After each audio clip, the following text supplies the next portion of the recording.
എല്ലാവർക്കും സ്വാഗതം. ഈ റിവ്യൂ ഇഷ്ടപ്പെടുവാണെങ്കിൽ ഒന്ന് ലൈക്ക് ചെയ്തും സബ്സ്ക്രൈബ് ചെയ്തും സപ്പോർട്ട് ചെയ്യണേ. അപ്പോൾ നമ്മുടെ നന്ദയും ഗൗതവും അങ്ങോട്ടും ഇങ്ങോട്ടും വാഗ്വാദങ്ങൾ നടത്തിക്കൊണ്ടിരിക്കുകയാണ്.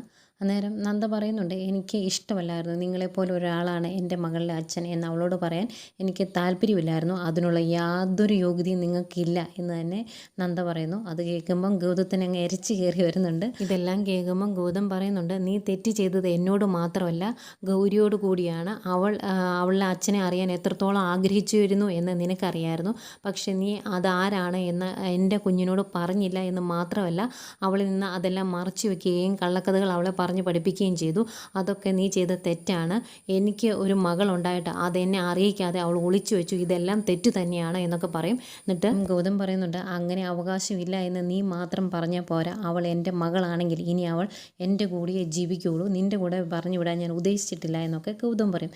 ഇവരിങ്ങനെ പരസ്പരം ഇങ്ങനെ കൊമ്പ് ഓർക്കുമ്പം DGP പറയുന്നുണ്ട്, നിങ്ങൾ എന്താ ഇങ്ങനെ ചെയ്യുന്നത്, ഇത്രയ്ക്ക് തരം താന്ന് പോകരുത്, നിങ്ങൾക്ക് അത്യാവശ്യം വിദ്യാഭ്യാസം ഉള്ളതല്ലേ, കാര്യങ്ങളൊക്കെ നിങ്ങൾക്ക് അറിയത്തില്ലേ എന്നൊക്കെ ചോദിക്കും. എന്നിട്ട് ഗൗതത്തിനോടായിട്ട് പറയുന്നുണ്ട്, ഗൗതം ഇങ്ങനെ നന്ദേനെ ഇവിടെ പിടിച്ചു വെക്കാനോ ജയിലിലിടാനോ ഒന്നും ഗൗതത്തിന് സാധിക്കില്ല, പ്രത്യേകിച്ച് ഒരു FIR പോലും ഇതുവരെ എടുത്തിട്ടില്ല എന്ന് പറയും. അന്നേരം ഗൗതം പറയുന്നുണ്ട്, ആര് പറഞ്ഞു FIR ഇല്ലെന്ന്, അതിനുള്ള കാര്യങ്ങളെല്ലാം ചെയ്യാൻ പറഞ്ഞിട്ടാണ് ഞാൻ ഇങ്ങോട്ട് വന്നേക്കുന്നത് എന്ന് പറയും. എന്നിട്ട് അവിടെ നിൽക്കുന്ന SIയോട് പറയും, ആ ഫയൽ ഇങ്ങോട്ട് എടുത്തുകൊണ്ട് വരാൻ.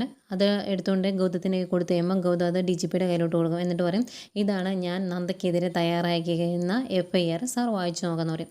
അത് വായിച്ചു നോക്കിയിട്ട് അങ്ങേർക്ക് ആകെ സങ്കടം വന്നിട്ട്, ഇതെന്താ ഗൗതം എന്ന് ചോദിക്കുമ്പോൾ, അതെ, ഇനി നിയമപരമായി തന്നെ മുന്നോട്ട് പോകാൻ നമുക്ക്, അങ്ങനെ ഈ കാര്യങ്ങൾ അവസാനിക്കുകയുള്ളൂ, ഏതായാലും യുദ്ധം പ്രഖ്യാപിച്ച സ്ഥിതിക്ക് കാര്യങ്ങൾ ഇങ്ങനെ തന്നെ മുന്നോട്ട് പോയാൽ മതി എന്ന് പറഞ്ഞിട്ട് ഗൗതം അങ്ങ് പുറത്തേക്ക് പോകാട്ടോ. ഇതൊക്കെ കേൾക്കുമ്പോൾ നന്ദയ്ക്ക് ആകെ സങ്കടമാകുന്നുണ്ട്. നന്ദയ്ക്കെതിരെ ഇത്രയൊക്കെ പറയേണ്ട കാര്യമൊന്നുമില്ലല്ലോ ഗൗതത്തിന്. ഏതായാലും ഇത് കഴിയുമ്പോൾ DGP നന്ദയോട് പറയുവാണ്, നന്ദ ഇത്രയൊക്കെ ആയ സ്ഥിതിക്ക് നന്ദ കുറച്ച് ക്ഷമിക്കുക, അതേ നിവൃത്തിയുള്ളൂ, വേണമെങ്കിൽ നന്ദയ്ക്ക് ഒരു വക്കീലിനെ വെക്കാം, അതിനും സാധിക്കുന്നില്ലെങ്കിൽ ഞാൻ അതൊക്കെ ഏർപ്പാടാക്കി തരാം എന്നൊക്കെ പറഞ്ഞിട്ട് അങ്ങേരങ്ങ് പോവുകയാണ്. പോയി കഴിയുന്നെങ്കിൽ നന്ദയ്ക്ക് ആകെ വിഷമാവുന്നുണ്ട് കേട്ടോ. പിന്നെ നമ്മളൊരു സീരിയൽ കാണിക്കുമ്പം ലോകത്ത് നടക്കുന്ന നിയമവ്യവസ്ഥയ്ക്കകത്ത് നിന്നുള്ളൊരു കഥ കാണിക്കണം. ഒരമ്മ പ്രസവിച്ചത് അറിയിച്ചില്ല, അച്ഛൻ ആരാണ് എന്ന് മോളോട് പറഞ്ഞില്ല, അല്ലെങ്കിൽ ആ അച്ഛനെ വിളിച്ച് ഞാനിങ്ങനെ പ്രസവിച്ചിട്ടുണ്ട് നിങ്ങളുടെ കുഞ്ഞിനെ എന്ന് പറഞ്ഞില്ല എന്ന് പറഞ്ഞ് ഒരു പെണ്ണിനെയും അറസ്റ്റ് ചെയ്യാനോ ജയിലിലാക്കാനോ അതിനെതിരെ FIR തയ്യാറാക്കാനോ ഒന്നും നിലവിലെ നിയമവ്യവസ്ഥയിൽ നടക്കില്ലാത്ത കാര്യമാണ്. അത് ആ രീതിയിൽ കാണിച്ചായിരുന്നെങ്കിൽ നല്ലതായിരുന്നു. പിന്നെ കാണിക്കുന്നത് ഇന്ത്യവരമാണ്. ഇന്ത്യവരത്തിൽ എല്ലാവർക്കും ഭയങ്കര സങ്കടം, വല്യമ്മ പോയില്ലേ പ്രിയയുടെ അടുത്തോട്ട്, അതുകൊണ്ട് പ്രിയനെ വിളിച്ച് ചോദിക്കുകയാണ് മഹേശ്വരൻ. അന്നേരം ഞങ്ങളാകെ വിഷമത്തിലാണ് എന്നൊക്കെ പറയും. കാര്യങ്ങളൊക്കെ പറഞ്ഞിട്ട് വെച്ച് കഴിയുമ്പം ഏട്ടത്തി അങ്ങോട്ട് എത്തിയോ എന്ന് ലക്ഷ്മി ചോദിക്കും. അന്നേരം പറയും, എത്തിയില്ല, പക്ഷേ പ്രിയെ വിളിച്ചായിരുന്നു, അങ്ങോട്ട് പുറപ്പെട്ടു എന്ന് പറഞ്ഞ് പ്രിയെ വിളിച്ചായിരുന്നു എന്ന് പറയും. അന്നേരം ലക്ഷ്മി പറയുവാണ്, എന്നോടുള്ള ദേഷ്യം കൊണ്ടായിരിക്കും ഏട്ടത്തി പോയതെന്ന് പറയുമ്പോൾ, അതുകൊണ്ടൊന്നും ആയിരിക്കുകയില്ല, പിണക്കമൊന്നുമില്ല എന്ന് കത്തിൽ എഴുതിയിരുന്നതല്ലേ എന്ന് പവിത്ര പറയുന്നുണ്ട്. ഏതായാലും ഇവരിങ്ങനെ സംസാരിച്ചുകൊണ്ട് നിൽക്കുന്നതേക്കുമാണ് അങ്ങോട്ടേക്ക് ഗൗതം വരുന്നത്. അന്തിക്കും പിങ്കി ഓടി വന്ന് ഗൗതം അറിഞ്ഞു വല്യമ്മ പ്രിയേച്ചിയുടെ അടുത്തേക്ക് പോയി, അതിൻ്റെ വിഷമത്തിൽ എവിടെ എല്ലാവരും എന്ന് പറയുമ്പം ഗൗതം പറയുന്നുണ്ട്, എന്നോടുള്ള ദേഷ്യം കൊണ്ടായിരിക്കും ചിലപ്പം വല്യമ്മ ഇവിടുന്ന് പോയത് എന്ന് പറയുമ്പോൾ മഹേശ്വരൻ, അതുകൊണ്ടൊന്നും അല്ലടാ, പ്രിയയുടെ അടുത്ത് പോകണമെന്നൊരു ആഗ്രഹം തോന്നി, അതുകൊണ്ടാണ് ലെറ്ററിൽ എഴുതിയിട്ടുണ്ട് എന്ന് പറയും. അന്നേരം മോഹിനി പറയുന്നുണ്ട്, ലെറ്ററിൽ ഒരു ഭംഗിവാക്കായിട്ട് അങ്ങനെ എഴുതിയെന്നേ ഞാൻ വിചാരിക്കുന്നുള്ളൂ, ഏട്ടത്തി ഇവിടുന്ന് പോയത് ലക്ഷ്മി ഏട്ടത്തിയോടും ഗൗതത്തിനോടും ഉള്ള ദേഷ്യം കൊണ്ട് തന്നെയായിരിക്കും എന്ന് പറയുവാണ് മോഹിനി. മോഹിനിക്ക് ഇതൊന്നും ഇഷ്ടപ്പെടുന്നില്ലല്ലോ, അതുകൊണ്ടാണ് ഇങ്ങനെ പറയുന്നത്. അന്നേരം ഗൗതം ദേഷ്യപ്പെട്ട് ചോദിക്കുകയാണ്, പിന്നെ ഞാൻ എന്ത് ചെയ്യണമായിരുന്നു, മറ്റുള്ളവർക്ക് വേണ്ടി എൻ്റെ മകളെ ഞാൻ വിട്ടുകൊടുക്കണമായിരുന്നു എന്ന് ചോദിക്കും. അന്നേരം മോഹിനി പിന്നെയും ചോദിക്കും, നീ എപ്പോഴും പറയുന്നുണ്ടല്ലോ എൻ്റെ കുഞ്ഞ് എൻ്റെ മോള് എന്നൊക്കെ, അതിനെന്തെങ്കിലും തെളിവുണ്ടോ എന്ന് ചോദിക്കും. അന്നേരം ഗൗതം ദേഷ്യപ്പെട്ട് പറയുവാണ്, എൻ്റെ മകളാണ് എന്ന് എനിക്ക് ഉറപ്പുണ്ട്, അതിൽ കൂടുതൽ തെളിവൊന്നും അതിന് ആവശ്യമില്ല, പിന്നെ എന്നതാ ഇളയമ്മ ഉദ്ദേശിച്ചേക്കുന്നത് എന്നൊക്കെ ചോദിച്ചാൽ അങ്ങ് ദേഷ്യപ്പെടുക. അന്തെങ്കിലും പിങ്കി, ഇതെന്താ ഗൗതം ഇങ്ങനെ പറയല്ലേ എന്ന് പറയുമ്പോൾ, പിന്നെ ഞാൻ എന്ത് ചെയ്യണോ എൻ്റെ മകളെപ്പറ്റി പറയുന്നത് എന്ന് ഗൗതം പറയുന്നുണ്ട്. അന്നേരം ഗൗതം ഒന്ന് അടങ്ങ് എന്ന് പറഞ്ഞ് പിങ്കി കയ്യെ പിടിച്ചങ്ങ് കൂട്ടിക്കൊണ്ട് പോയി കഴിയുമ്പോഴേക്കും മോഹിനി പറയുന്നുണ്ട്, പിന്നെ അവനോട് എന്തെങ്കിലും ചോദിച്ചിട്ടുണ്ടെങ്കിൽ അവൻ അന്നേരം നമ്മുടെ നേരെ ചാടിക്കടിക്കാൻ വന്നു, ഇവിടെ നടന്നത് എല്ലാം ഞാനും കണ്ടതാണ്, ഏട്ടത്തി ഇതെല്ലാം മനസ്സിൽ വെച്ച് തന്നെയാണ് വലിയേടത്തി ഇവിടുന്ന് പോയത്, ദേഷ്യം ശരിക്കും ലക്ഷ്മിയേടത്തിയോടും ഗൗതത്തിനോട് മനസ്സിലുണ്ടെന്ന് തന്നെയാണ് ഞാൻ ഇപ്പോഴും പറയുന്നതെന്നൊക്കെ അവിടെ ഇരുന്ന് മോഹിനി പറയുന്നുണ്ട്. പിന്നെ കാണിക്കുന്നത് നമ്മുടെ ഗൗതമും നന്ദമോനോടെ കിടന്ന് ഉറങ്ങുവാട്ടോ. അതിനിടയ്ക്ക് പെട്ടെന്ന് സ്വപ്നം കണ്ടതുപോലെ ഗൗതം ചാടി എഴുന്നേൽക്കും. എന്നിട്ട് നോക്കുമ്പോൾ അടുത്ത് ഗൗരിമോളില്ല, ആകെ പേടിയാവുന്നു. ആ ഉറങ്ങി കിടക്കുന്ന നന്ദമോനെ വിളിച്ചെഴുന്നേൽപ്പിക്കും. എന്നിട്ട് ചോദിക്കുക, ഗൗരിമോൾ എന്ത് ചെയ്യുന്നത്? അപ്പോൾ മോൻ പറയും, അയ്യോ അച്ഛാ പപ്പ ഞാൻ കണ്ടില്ല, ഞാൻ ഉറങ്ങുമല്ലായിരുന്നു എന്ന് ചോദിക്കും. അയ്യോ ഗൗരിമോളെ കണ്ടില്ല എന്ന് പറഞ്ഞാൽ അവിടുന്ന് ഓടി പെട്ടെന്ന് ഇറങ്ങി വരുവാണ് താഴോട്ടേക്ക്. അന്നേരം എല്ലാവരും ഉറങ്ങിയിട്ടില്ലായിരുന്നു കേട്ടോ, എല്ലാവരും ഹാളിൽ ഇരിപ്പുണ്ടായിരുന്നു. അന്നേരം വന്നിട്ട് ചോദിക്കും, ഗൗരിമോൾ എന്ത് ചെയ്യും, ഗൗരിമോൾ എവിടെയൊന്നും കാണുന്നില്ലല്ലോ എന്നിങ്ങനെ പറയുക. അന്നേരം അവരെല്ലാം പറയും മോളെവിടെ പോകാനാ, മോൾ ഇവിടെ എവിടെയെങ്കിലും കാണുമെന്ന് പറയുമ്പോൾ ഇല്ല ഞാൻ ഇവിടെ എല്ലാം നോക്കിയതാണ് എന്നിട്ടും കണ്ടില്ല എന്ന് പറയുവാണ്. അന്നേരം ദേഷ്യം വരുന്നുണ്ട് പിങ്കിക്ക്. പിങ്കി പറയുന്നുണ്ട് അതിന് ഗൗരി ഇവിടുന്ന് ആര് കൂട്ടിക്കൊണ്ട് പോകാനാ, ആകെ കൂട്ടിക്കൊണ്ട് പോകാൻ ചാൻസ് ഉള്ളത് നന്ദയാണ്, അവളെ പിടിച്ച് നിങ്ങൾ ജയിലിലിട്ടേക്കുമല്ലേ എന്ന് ചോദിക്കും. അന്തേക്കും മോഹിനി അവിടെ നിന്ന് അതിന് നന്ദ തന്നെ വേണമെന്നില്ല മോളെ ഇവിടുന്ന് കൂട്ടിക്കൊണ്ട് പോകാൻ, വേറെ അവകാശമുള്ളവരൊക്കെ ഉണ്ടല്ലോ എന്നിങ്ങനെ പറയുവാണ്. അന്തേക്കും അത് കേൾക്കുന്ന ലക്ഷ്മിക്ക് ഇഷ്ടപ്പെടുന്നില്ല. ലക്ഷ്മി ചോദിക്കും മോഹിനി നീ എന്താ ഉദ്ദേശിച്ചത്, ആവശ്യമില്ലാത്ത കാര്യങ്ങൾ പറയരുത് എന്ന് പറയും. അന്നേരം ഇത് കേട്ടുകൊണ്ട് നിൽക്കുന്ന ഗൗതത്തിന് അങ്ങ് അരിച്ച് കയറും. ഗൗതം അന്തേക്കും ചെന്നിട്ട് ഇളയമ എന്നതാ ഉദ്ദേശിച്ചത്, എൻ്റെ മോളാണ് ഗൗരി, അവളെ ഇവിടുന്ന് കൂട്ടിക്കൊണ്ട് പോകാൻ വേറെ ആർക്കും അവകാശമില്ല എന്ന് പറയുമ്പം അവകാശമുള്ളവർ കാണും എന്നല്ലേ ഞാൻ പറഞ്ഞത്, അതിന് നീ എന്തിനാ എന്നോട് ചാടിക്കടിക്കാൻ വരുന്നത് എന്ന് ചോദിക്കും.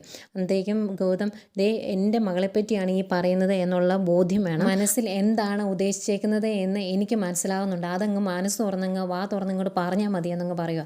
അന്നേരം മോഹിനി നീ എന്തിനാ എന്നോട് ചാടിക്കിടക്കിയെന്ന്, ഞാനുള്ള കാര്യം തന്നെയാണ് പറഞ്ഞത്, നീ പറയുന്നുണ്ടല്ലോ എൻ്റെ കുഞ്ഞാന്ന്, ഇത്രയും കാലം നീയാണോ ആ കുഞ്ഞിന് ചിലവിന് കൊടുത്തത്, അല്ലല്ലോ, നന്ദയുടെ കൂടെ എപ്പോഴും വാലേ തൂങ്ങി നടക്കുന്ന ഒരുത്തനുണ്ടല്ലോ നിർമ്മൽ, അവനൊരു ക്രിമിനലാണ് എന്നുള്ള കാര്യം നിങ്ങൾക്കെല്ലാം അറിയാവുന്നല്ലേ, എന്താണ്ട് കുഴൽപ്പണമോ കഞ്ചാവോ എന്തൊക്കെയോ ചെയ്തുകൊണ്ട് നടന്ന ഒരുത്തനല്ലേ, അവനെ കുറേ കാലം കൊണ്ട് ഈ വീട്ടിലും കൊണ്ട് കുടിയിരുത്തിയിട്ടുണ്ടായിരുന്നു, അതുകൊണ്ട് തന്നെ ഈ വീടിൻ്റെ മുക്കും മൂലയും അവനറിയാം, അതുകൊണ്ട് അവനായിരിക്കും ചിലപ്പോൾ കൂട്ടിക്കൊണ്ട് പോയത്, അതിന് നീ എൻ്റെ തലയിൽ കയറിയിട്ട് കാര്യമില്ല എന്ന് പറയും. ഞാൻ അവന് അവകാശം ഉണ്ട് എന്ന് പറയാൻ കാരണം അവനാണല്ലോ ഇത്രയും കാലം ചിലവിന് കൊടുത്തത്, നന്ദയുടെ കൂടെ അവനായിരുന്നല്ലോ ഉണ്ടായിരുന്നത്, അപ്പം ചിലവിന് കൊടുത്ത അവകാശമില്ല, അതാ ഞാൻ ഉദ്ദേശിച്ചത് എന്ന് പറയും. അദ്ദേഹം ഗൗതം പറയുന്നുണ്ട് എൻ്റെ മകളാണ് ഗൗരി, എന്നേക്കാൾ ഏറെ അവകാശമുള്ള ഒരുത്തിനും ഇവിടെ ഇല്ല, എന്നെ കവർ ചെയ്ത് ഒരുത്തിനും അങ്ങനെ അവകാശം പറയാൻ ഞാൻ സമ്മതിക്കത്തുമില്ല എന്നിങ്ങനെ പറയുവാണ്. ഏതായാലും ഇങ്ങനെയൊക്കെ പറയുമ്പോൾ ഇത് കേട്ടുകൊണ്ട് നിൽക്കുന്ന പിങ്കിക്ക് തീരെ അങ്ങ് ഇഷ്ടപ്പെടുന്നില്ല കേട്ടോ. ഗൗതം എപ്പോഴും ഈ ഗൗരി എന്ന് പറയുന്നതേ പിങ്കിക്ക് ഇഷ്ടമല്ല. ഏതായാലും ഇവരിങ്ങനെ സംസാരിച്ചുകൊണ്ട് നിൽക്കുന്നെങ്കിൽ പപ്പ എന്ന് വിളിച്ചുകൊണ്ട് ഗൗരിമോൾ അങ്ങോട്ട് വരും. അതെയോ അയ്യോ എൻ്റെ മോളെ നീ എവിടെ പോയതായിരുന്നു എന്ന് ചോദിച്ച് ഓടിപ്പോയി എടുക്കുന്നു, കെട്ടിപ്പിടിക്കുന്നു, ഉമ്മ കൊടുക്കുന്നു. അന്നേരം ഗൗരിമോൾ പറയും ഞാനൊന്ന് ബാത്റൂമിൽ പോയതായിരുന്നു എന്ന്. അയ്യോ പപ്പ കണ്ടില്ല, പപ്പ ആകെ പേടിച്ചു പോയല്ലോ എന്ന് പറയുമ്പം ഞാൻ കിടന്ന് ഉറങ്ങുമായിരുന്നു, അന്നേരം എൻ്റെ അമ്മയ്ക്ക് എന്തോ അപകടം പറ്റുന്ന പോലെ ഞാൻ സ്വപ്നം കണ്ടു, അന്നേരം പെട്ടെന്ന് എഴുന്നേറ്റതാണ്, അത് കഴിഞ്ഞ് എനിക്ക് ഉറക്കം വന്നില്ല, അതുകൊണ്ടാണ് എൻ്റെ അമ്മ എന്തി എന്ന് ചോദിക്കും. അദ്ദേഹം ഗൗതം പറയുവാണ് അമ്മ ഒരു ജോലിക്ക് പോയതല്ലേ, അതുകൊണ്ടല്ലേ മോളെ ഇവിടെ നിർത്തിയേക്കുന്നത്, മോൾക്ക് ഉറക്കം വരുന്നില്ലെങ്കിൽ പപ്പ മോൾക്കൊരു പാട്ട് പാടിത്തരാമെന്ന് പറയും.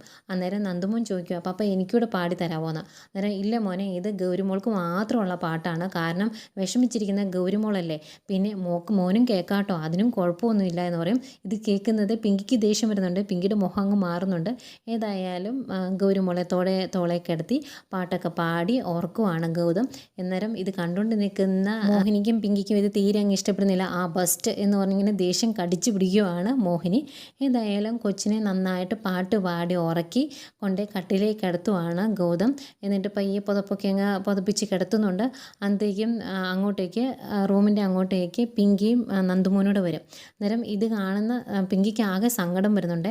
അപ്പോൾ നന്ദുമോൻ ചോദിക്കും ഞാൻ അകത്തോട്ട് പോയിക്കോട്ടെ അമ്മയെന്ന്. അന്നേരം വേണ്ട മോനെ, അത് അവരുടെ ലോകം, നമുക്ക് അങ്ങോട്ട് പോകണ്ട എന്ന് പറയും. അന്നേരം നന്ദുമോൻ ചോദിക്കും അതെന്താ അമ്മ അങ്ങനെ പറഞ്ഞു, എനിക്കപ്പോൾ പപ്പയുടെ അടുത്ത് കിടന്ന് ഉറങ്ങണ്ടേ എന്ന് ചോദിക്കും. അന്നേരം അതല്ല, അവിടെ പപ്പ ഗൗരി ഉറക്കുമല്ലേ, അതുകൊണ്ടാണ് മോൻ ഇന്ന് അമ്മയുടെ കൂടെ കിടന്നാൽ മതി എന്ന് പറയുമ്പോൾ ഇല്ല എനിക്ക് അവരുടെ കൂടെ കിടക്കണം, ബാ നമുക്ക് അങ്ങോട്ട് പോകാമെന്ന് പറയുമ്പോൾ ഇല്ല മോനെ, ഇന്ന് മോൻ അമ്മയുടെ കൂടെ കിടന്നാൽ മതി, അമ്മയ്ക്ക് മോനല്ലാതെ വേറെ ആരുമില്ല, മോനോട് അമ്മയെ വേണ്ട എന്ന് വെച്ചിട്ടുണ്ടെങ്കിൽ അമ്മ ഈ വീട്ടിൽ നിന്ന് പോകുമെന്ന് പറയുമ്പോൾ അമ്മ എന്തിനാ ഇങ്ങനെയൊക്കെ പറയുന്നത്, അമ്മയ്ക്ക് ഞാനില്ലേ, പപ്പയില്ലേ, അതുപോലെ ഇവിടെ അച്ഛമ്മയും അച്ഛനും അവരെല്ലാവരും ഇല്ലേ, അമ്മ എന്തിനാ ഇങ്ങനെയൊക്കെ പറയുന്നതെന്ന് ചോദിക്കുമ്പോൾ ഇല്ല മോൻ അവരാരുമില്ല, അമ്മയ്ക്ക് മോൻ മാത്രമേ ഉള്ളൂ, അതുകൊണ്ട് മോൻ അമ്മയുടെ കൂടെ നിൽക്കണമെന്ന് പറയുകയാണ്. അന്നേരം നന്ദുമോൻ ഈ അമ്മ വെറുതെ പറയുക, അമ്മയ്ക്ക് എല്ലാവരും ഉണ്ട്, അമ്മ ഞാൻ അകത്തോട്ട് പോകാതിരിക്കാൻ വേണ്ടിയല്ല അമ്മ ഇങ്ങനെ പറയുന്നത്, ഞാൻ പോകും, എനിക്ക് അവരുടെ കൂടെ കിടന്ന് ഉറങ്ങണം എന്ന് പറഞ്ഞിട്ട് നന്ദുമോൻ അകത്തേക്ക് പോവുകയാണ്. അന്തേക്ക് ആകെ വിഷമിച്ച് പുറത്ത് നിൽക്കുക കേട്ടോ പിങ്കി.